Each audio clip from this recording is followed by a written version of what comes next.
ओम शांति। आज है 16 सितंबर, शिव बाबा की साकार मुरली। आज बाबा कहते हैं, मीठे बच्चे, घर घर को स्वर्ग बनाने की जिम्मेवारी तुम बच्चों पर है। सबको पतित से पावन होने का लक्ष्य देना है, दैवी गुण धारण करने हैं। प्रश्न, ईश्वरीय गोद में आने से तुम बच्चों को कौन सा अनुभव होता है? उत्तर, मंगल मिलन मनाने का अनुभव ईश्वरीय गोद में आने वाले बच्चों को होता है। तुम जानते हो, संगम युग है ईश्वर से मिलन मनाने का युग। तुम ईश्वर से मिलन मनाकर भारत को स्वर्ग बना देते हो। इस समय तुम बच्चे सम्मुख मिलते हो। सारा कल्प कोई भी सम्मुख मिलन नहीं मना सकते।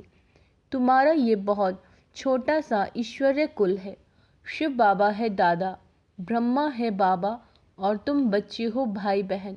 दूसरा कोई संबंध नहीं। गीत है नई उम्र की कलियां। ओम शांति।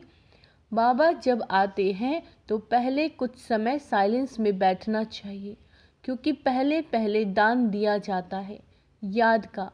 याद से ही पतितों को पावन बनाना है। तुम बच्चे दान दे रहे हो और ले रहे हो। बाप आकर कांटों से कलियां बनाते हैं, फिर कलियों से फूल बनाते हैं। तुम जानते हो, हमारी सर्विस ही है हर एक को स्वर्ग के लायक बनाना, जैसे तुम बन रहे हो। बाप आकर पहले हेल्थ पीछे वेल्थ देते हैं। पहले क्या देते हैं? हेल्थ और पीछे वेल्थ। पहले शांति फिर सुख। वास्तव में सुख दोनों में है। तुम बच्चों को सुख और शांति दोनों चाहिए, और जो सन्यासी आदि हैं वह सिर्फ शांति चाहते हैं। सन्यासी सुख नहीं चाहते। सुख तो वह दे ना सके, अगर शांति देवें तो भी अल्पकाल क्षणभंगुर सुख के लिए। कहते हैं कि सुख तो कागविष्टा समान है। सन्यासी बहुत करके शांति चाहते हैं मुक्ति के लिए। मुक्ति दूसरा कोई दे नहीं सकता। इसको बेहद की मुक्ति, बेहद की जीवन मुक्ति कहा जाता है। सो बेहद का बाप ही दे सकते हैं।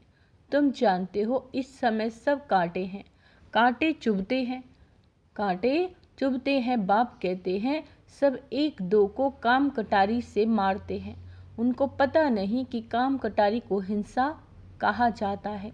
तुम विकार में जाते हो तो आदि मध्य अंत एक दो को दुख देते हो।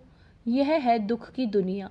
सुख की दुनिया स्वर्ग को कहा जाता है, जबकि नई सृष्टि नया भारत है। भारतवासी जो देवी देवताओं के पुजारी हैं जानते हैं कि इन देवताओं का राज्य था, जिसको स्वर्ग कहा जाता है। यह भी महसूसता आती है। लक्ष्मी नारायण के मंदिर में जाकर उनकी महिमा गाते हैं। समझते हैं भारत के यह मालिक थे, भारत स्वर्ग था। यह भी महसूसता आती है, परंतु हवा के माफिक समझते तो हैं।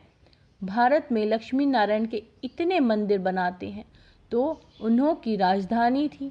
महाराजा महारानी कहा जाता है, परंतु कब थे सो भूल गए। कितनी साधारण बात है, कोई जास्ती टाइम नहीं हुआ। 5000 वर्ष की बात। क्राइस्ट बुद्ध आदि को 2-2.5 हजार वर्ष हुए। उनके लिए ऐसे कहते हैं कि री इनकारनेशन किया। यूँ तो री इनकारनेट हर एक करते हैं। आत्मा आकर प्रवेश करती है, इसको भी री इनकारनेट कहेंगे। परंतु पहले बड़ों का नाम गाया जाता है। कहा जाता है परम पिता परमात्मा री इनकारनेट करेंगे, तब आकर शरीर में प्रवेश करेंगे। री इनकारनेट का अर्थ यह है, तो जो बड़े नामी ग्रामी होते हैं उनके लिए यह कहा जाता है, जैसे बुद्ध का री इनकारनेशन, क्राइस्ट का री इनकारनेशन बौद्धि, और क्रिश्चियन का भारत से कनेक्शन देखने में आता है। गुरु नानक को 500 वर्ष के लगभग ही दिखाते हैं। उनका भी छोटा री इनकारनेशन है। वह बड़े हैं तो री इनकारनेशन सब करते हैं, सब परमपिता परमात्मा को बुलाते हैं, परंतु वह कब आएगा, कैसे आएगा, ये नहीं जानते।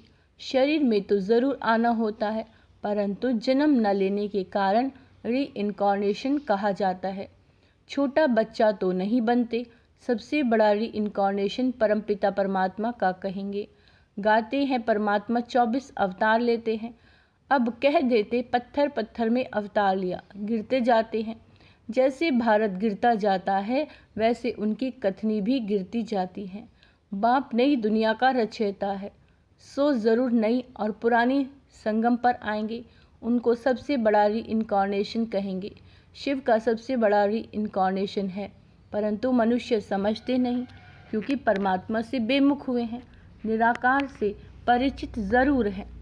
क्या कह रहे हैं बाबा कि निराकार से परिचित ज़रूर हैं, परंतु वह यह नहीं जानते कि परमात्मा कब आते हैं, क्या आकर करते हैं। ऐसे नहीं कि विष्णु का रीइंकारनेशन कहेंगे, देवी देवता धर्म का रीइंकारनेशन नहीं कहेंगे, देवी देवता धर्म की स्थापना कहेंगे। विष्णु अवतरण का एक नाटक भी बनाते हैं। अब वास्तव में विष्णु अवतरण की तो बात ही नहीं। तुम अब विष्णु के कुल के बन रहे हो। ईश्वर का कुल है ना, यह शिव का बच्चा ब्रह्मा, ब्रह्मा के बच्चे तुम, इसको ईश्वरीय कुल कहा जाता है।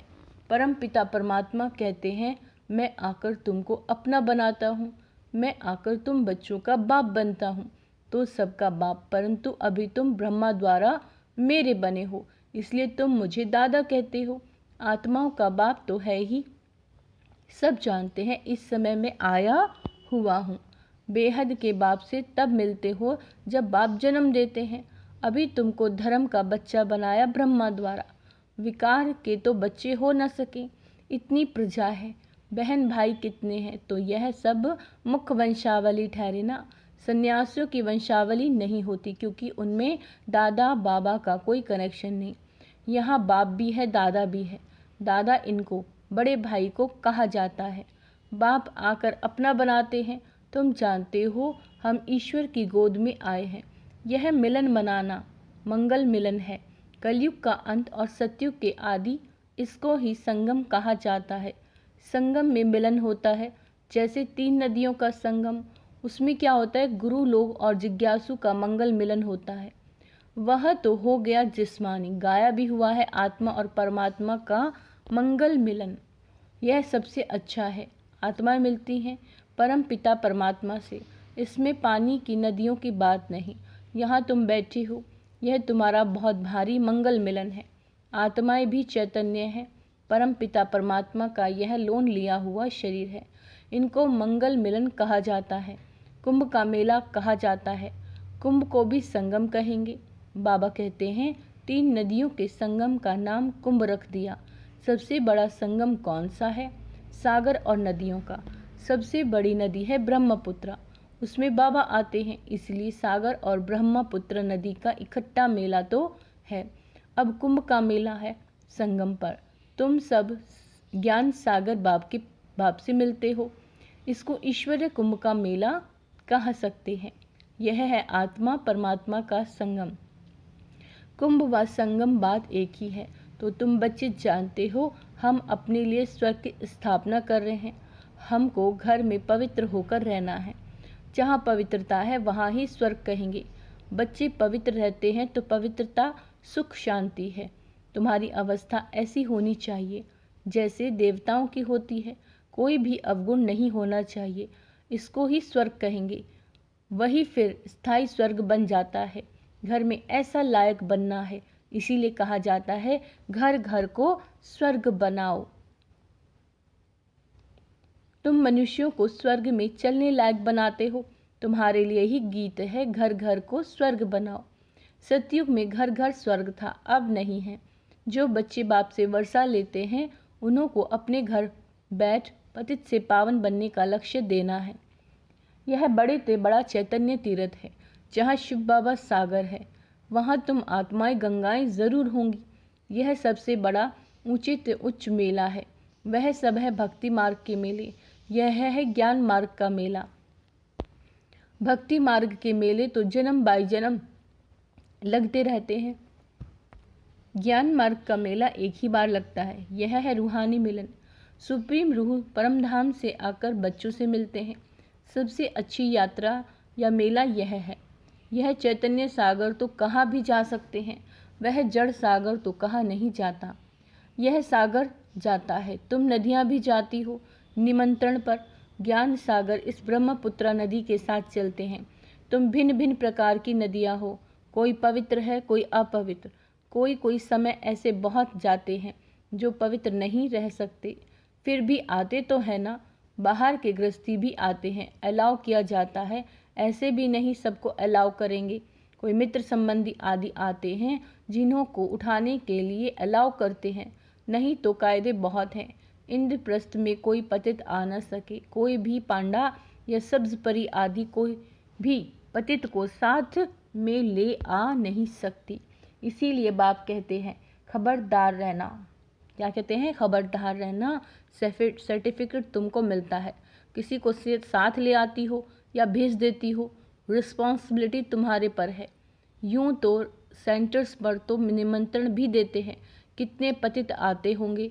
सेंटर पर पतित आए तब तो उनको पावन बनाओ।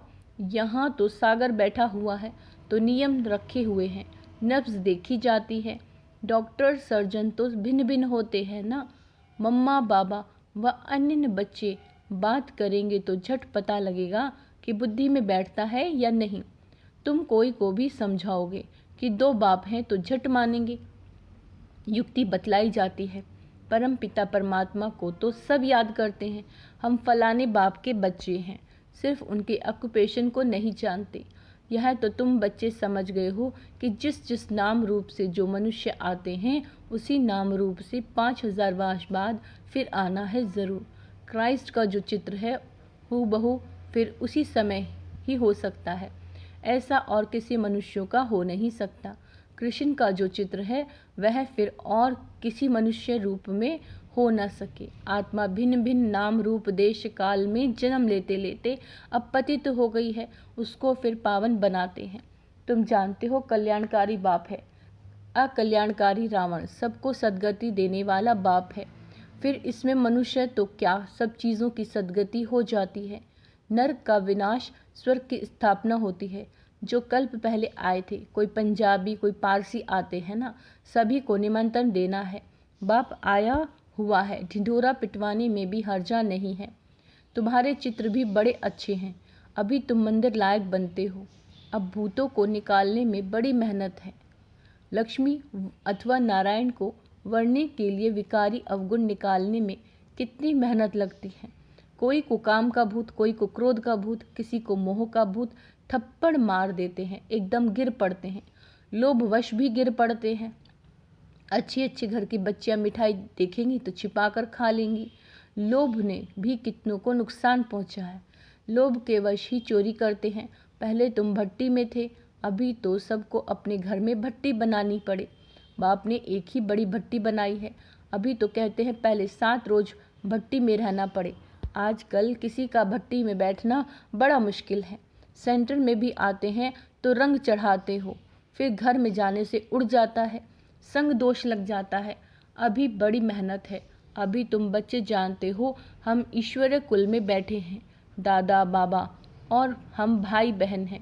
ब्राह्मण कुल सर्वोत्तम गाया हुआ है, उन ब्राह्मणों को भी तुम ज्ञान दे सकते हो। ब्राह्मण है उत्तम चोटी। यह संगम युगी ब्राह्मण ही फिर देवता बनते हैं। पहले तो देवताओं से भी उच्च ब्राह्मण है, चोटी तो ऊंची ठहरी ना।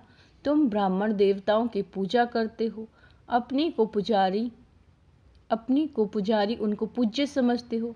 तुम उन पुजारी ब्राह्मणों को भी यह समझा सकते हो, तुम तो हो सच्चे सच्चे ब्राह्मण संगम युगी। तुम ब्रह्मा मुखवंशावली हो, फिर तुम 100 देवता बनते हो। स्वर्ग का देवता जरूर परम पिता परमात्मा ही बनाएंगे। अच्छा, मीठे मीठे सिकीलदे बच्चों प्रति माता पिता बाप दादा का याद प्यार और गुड मॉर्निंग। रूहानी बाप की रूहानी बच्चों को नमस्ते। हम रूहानी बच्चों की रूहानी बाप दादा को याद प्यार गुड मॉर्निंग। नमस्ते मीठे बाबा, शुक्रिया बाबा, शुक्रिया। धारणा के लिए मुख्य सार। अंदर के अवगुणों की जांच कर उन्हें निकालना है। क्या करना है? अंदर के जो अवगुण हैं उन्हें निकालने के लिए जांच करनी है। संग दोष से अपनी संभाल करनी है। देवताई गुण धारण कर स्वयं को लायक बनाना है। घर घर को स्वर्ग बनाने की सेवा करनी है। भूतों को बाप की याद से भगाना है। बाप के साथ मंगल मिलन मनाते रहना है। वरदान, अपने अनादि संस्कारों को इमर्ज कर सर्व समस्याओं को पार करने वाले उड़ता पंछी भव। आप सब अनादि रूप में हो ही उड़ने वाले, लेकिन बोझ के कारण उड़ता पंछी बनने के बजाय पिंजरे के पंछी बन जाते हो। अब फिर से अनादि संस्कार इमर्ज करो, अर्थात फरिश्ता रूप में स्थित रहो। इसी को ही सहज पुरुषार्थ कहा जाता है। उड़ता पंछी बनेंगे तो परिस्थिति नीचे और आप ऊपर हो जाएंगे। यही सर्व समस्याओं का साधन है। स्लोगन है, हर कदम में कल्याण समझ, हर आत्मा को शांति की शक्ति का दान देना ही। हर कदम में कल्याण समझ, हर आत्मा को शांति की शक्ति का दान देना ही सच्ची सेवा है। अच्छा, ओम शांति। आज का अभ्यास करेंगे। मैं लाइट हाउस माइट हाउस फरिश्ता हूँ। ओम शांति।